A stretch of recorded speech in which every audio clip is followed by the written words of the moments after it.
হেই, আজকে সিলেবাসের বাইরে একটা কবিতা পড়ব। কবিতাটা কার লেখা, কি সমাচার, এটা শেষে বলা হবে। বিপন্ন নিশ্চল মগজে যে চিত্র আঁকা হয়ে যায় তা কল্পিত নয়, কল্পনারও অতীত এক বাস্তবতা। হরর মুভির এন্ড টাইটেল উঠে এলে আড়মোড়া ভেঙে ঠোঁট ভেজাবো গরম চায়ে, নেই সেই অবকাশও।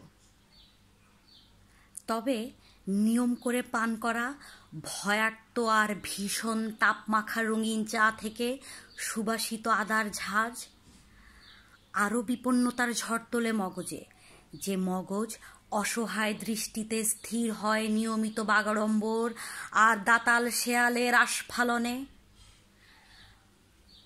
আর কিছু তালিয়া বাজানো বানরেরা আরও বেশি হরর করে তোলে সেই সব দৃশ্যাবলীকে।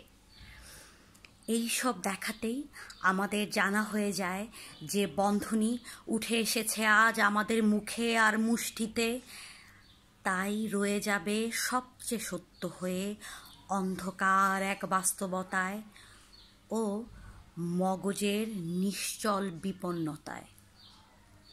এই কবিতাটা আমার শিক্ষক, আমার বড় ভাই মনিরুল ইসলাম রুবেল, ওনার লেখা। স্যার, আমি খুবই দুঃখিত এবং লজ্জিত। আমি জানি না আপনার লেখা কবিতাটার সাথে আমি কতটা জাস্টিস করতে পেরেছি। আমার আসলে কবিতাটা পড়ে খুব ভালো লেগেছে, তাই ভাবলাম যে আমি পড়ে ফেলে আমার বন্ধুদের জন্য। আমি খুবই দুঃখিত। আশা করছি যে আপনি আমার বাজে পড়াটা একটু ক্ষমা সুন্দর দৃষ্টিতে দেখবেন। Thank you.